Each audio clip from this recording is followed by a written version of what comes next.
Guys, welcome back to my channel. তো তোমরা সবাই কেমন আছো? আশা করছি সবাই খুব ভালো আছো। তো ঘড়িতে বাজে এখন সকাল 9টা। তো তোমাদেরকে সাথে নিয়ে এই সময় থেকে আমি আমার ব্লগটা স্টার্ট করছি। তো আমি সকালবেলা ঘুম থেকে উঠে চলে এসেছি একটু ছাদে। তো ছাদের পরিবেশটা এখন খুবই সুন্দর, হাওয়া দিচ্ছে। তো তাই জন্য ভাবলাম যে ছাদ থেকে ব্লগটা স্টার্ট করা যাক। তো ভিডিওটা পুরোটা দেখতে থাকো আর সঙ্গে থাকো। তো ছাদ থেকে নেমে এসে চলে এলাম সোজা রান্নাঘরে। আর আজকে ব্রেকফাস্টে বানালাম চাউমিন।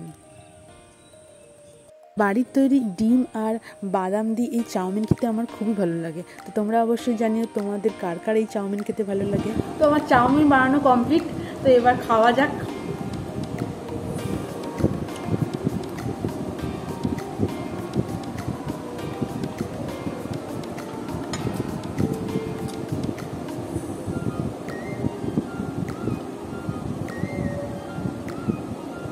তারপর হয়ে যাক।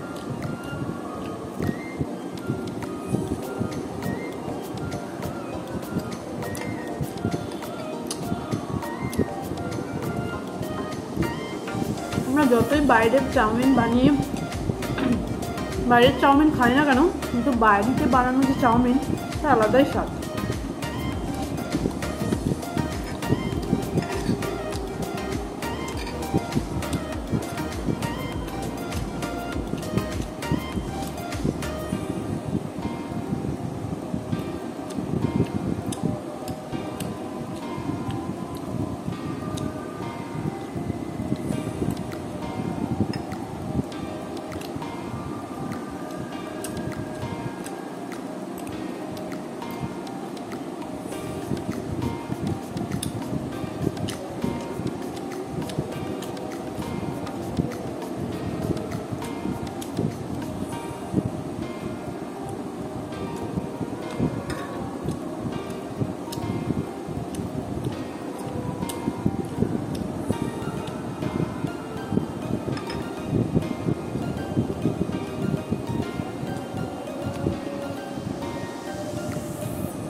তো আমি এখানে ব্রেকফাস্ট করার পরই রান্না করে নিয়েছি। আর এখানে আমি রান্না করেছি আজকে কুঁদরুই পোস্ত, আর ছিল ডাল আর পটল ভাজা আর মাছের ঝাল।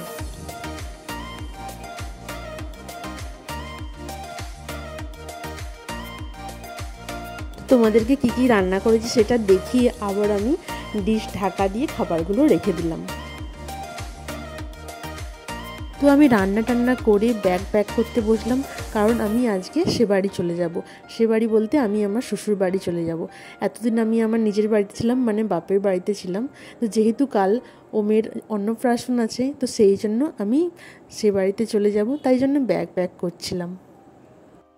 তো আমি এখানে সমস্ত জিনিসপত্র গুছিয়ে রেখেছি আগে থেকে, যাতে গোছানোর সময় কোনো অসুবিধে না হয়। আর গোছানোর সময় এটা ভুলে গেলাম ওটা ভুলে গেলাম সেটা যাতে না হয়, সেই জন্য আগে থেকে সব জামা কাপড়গুলো গুছিয়ে রেখেছি। এবার শুধু ব্যাগের মধ্যে ঢোকানোর পালা।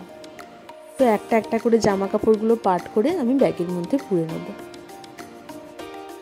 সমস্ত জামা কাপড়, ওষুধ, ডাইপার সব কিছু ব্যাগের মধ্যে পুরে নিলাম। এমনকি ফ্লিপকার্ট থেকে দুটো আমি জামার অর্ডার দিয়েছিলাম, সেগুলোও এসে গেছিলো, সেগুলোও ব্যাগের মধ্যে পুরে নিলাম। তো সব কিছু আমার গোছানো প্রায় কমপ্লিট। এবার দেখি সেই ঘরে গিয়ে আমার ওম কি করছে। তো এখানে এসে দেখছি যে ওম ঘুমিয়ে পড়েছে। মা ওকে ঘুম পাড়িয়ে দিয়েছে, দিয়ে মায়ের কাজ করছে। এরপর ওমকে ঘুম থেকে তুলে চান টান করিয়ে খাইয়ে দাইয়ে শুয়ে দিলাম। তারপর আমরাও শুয়ে পড়লাম। আর এরপর হলো বিকেলবেলাতে এবার বেরোনোর পালা। তো ওকে রেডি করছি। এরপর ওর ল্যাঙ্গরটা খুলে দিয়ে ওকে ক্লোথ ডাইপার পরিয়ে দিলাম, আর ইনারটা চেঞ্জ করে নতুন করে জামা পরিয়ে দেবো। আর মুখের মধ্যে একটু ক্রিম লাগিয়ে দিলাম, কাজল পরিয়ে দিলাম। তো ওমকে যখনই আমি জামা চেঞ্জ করে নতুন জামা পরাই, প্যান্ট পরাই, ও কিন্তু বুঝতে পারে যে কোথাও একটা যাওয়া হবে। আর সেই জন্য ওর মনটা খুবই খুশি খুশি থাকে, খুবই আনন্দে থাকে। সেটা ওর মুখের এক্সপ্রেশন দেখলেই বুঝতে পারা যায়। আর যখন আমি জামা পরাচ্ছিলাম ওকে, ওর জামা পরানোর সময়তে ওর যদি চোখটা চাপা পড়ে যায়, ওর খুবই অসুবিধে, কখন চোখটা খুলবে আর ও দেখবে। জামা পরে গেলে ওর খুবই প্রবলেম লাগে, যেটা আমার মনে হয় আর কি।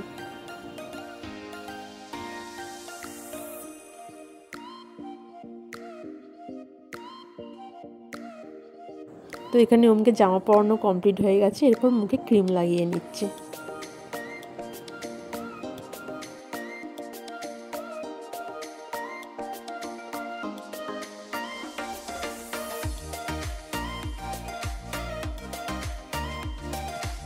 মুখে ক্রিম লাগানোর পর ওমের দিদুন এসে একটুখানি আম মুখে ঠেকাতেই আমটাকে একটু চুপচুপ করে চেটে নিল।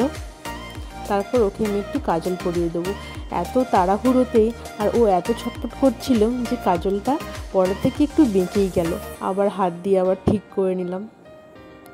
যাই হোক, ও রেডি হয়ে গেছে, আমিও রেডি হয়ে গেছি। শেষে আর ভিডিও ক্লিপ নিতে পারিনি। তো মাইমারা এসেছিল, ওরা আমাদেরকে এগিয়ে দিচ্ছিল, আর একটু সবার মনটাও খারাপ হয়ে গেছিলো। কিন্তু ওম তো খুব আনন্দে ছিল, কারণ ও বুঝতে পেরেছিল যে কোথাও একটা যাওয়া হবে।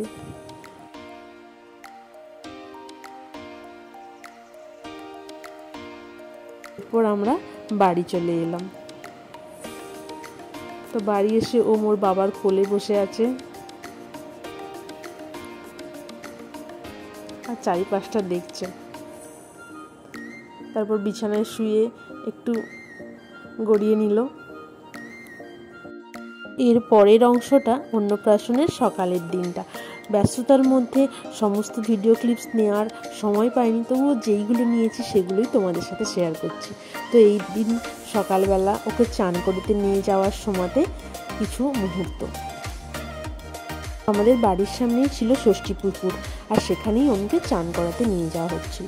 আর ষষ্ঠী পুকুরে গঙ্গা পুজোও করতে হয়েছিল, আর সেখানে ষষ্ঠী পুকুরে গঙ্গা পুজো করার কিছু মুহূর্ত তোমাদের সাথে শেয়ার করছি।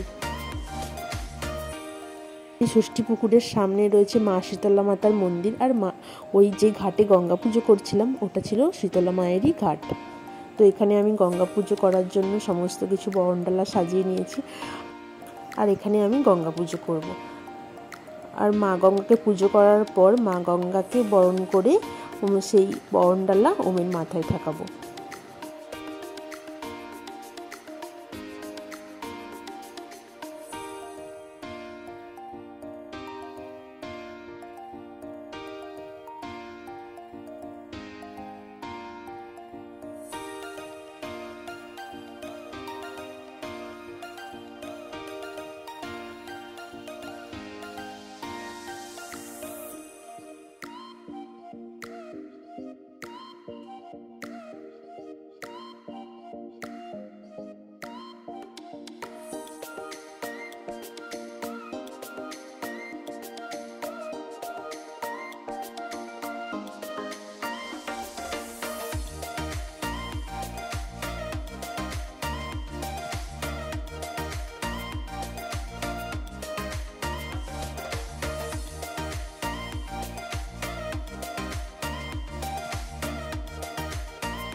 এখানে আমার গঙ্গা পুজো করা আর মা গঙ্গাকে বরণ করা আর সেই বরণডালা নিয়ে ওমের মাথায় ঠেকানো সবই প্রায় কমপ্লিট হয়ে গেল। আর সবশেষে মা গঙ্গার কাছে প্রার্থনা করলাম ওমের জন্য।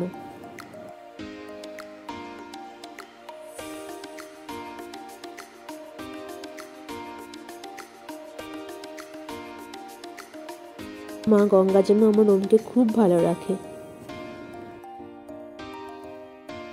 আর প্রার্থনা করলাম মা গঙ্গা যেন ওমকে সমস্ত বিপদ থেকে রক্ষা করে। এরপর গঙ্গা পুজো করে বাড়ি এসে এবার রেডি হওয়ার পালা। তো আমি দেখো রেডি হয়ে গেছি, রেডি হয়ে যাব আশ্রমে। আসলে ওমের অন্নপ্রাশনটা হচ্ছিল আশ্রমে। আশ্রমে ভগবানের প্রসাদ খাওয়ানোর জন্য নিয়ে যাওয়া হয়েছিল। এখানে সারা হলো ওমের মুখন্নপ্রাশন, মুখে ভাতের পর্ব।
করতে নেই, প্লিজ শ্রবণ করতে নেই ঠাকুরের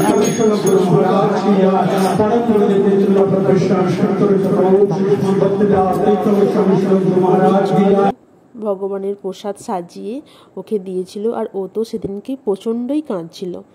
অনেক শুনেছি বাচ্চারা অন্নপ্রাশনের দিন নাকি কাঁদে, তো ও কাঁদছিল, কিছুতেই চুপ করবে না। সবাই ওকে হাসানোর চেষ্টা করছে কিন্তু ও আর চুপই করে না, কেঁদেই যাচ্ছে। তো যাই হোক, এরমভাবেই ওর অন্নপ্রাশনের দিনটা কাটলো। সবাই সেই দেখিয়ে ভুলিয়ে রাখার চেষ্টা করছিল, কিন্তু কি আর করা যাবে। আর সেই মুহূর্তে ওর ঘুমও পেয়ে গিয়েছিল, হয়তো সেই জন্যে আরও বেশি কাঁদছিল। এখানে ওমকে খুবই সুন্দরভাবে সাজিয়ে খেতে দেওয়া হয়েছিল। আর এখানে গুরুদেব ওমকে আশীর্বাদ করছিল, আর ওম বসেছিল ওর মামার কোলে।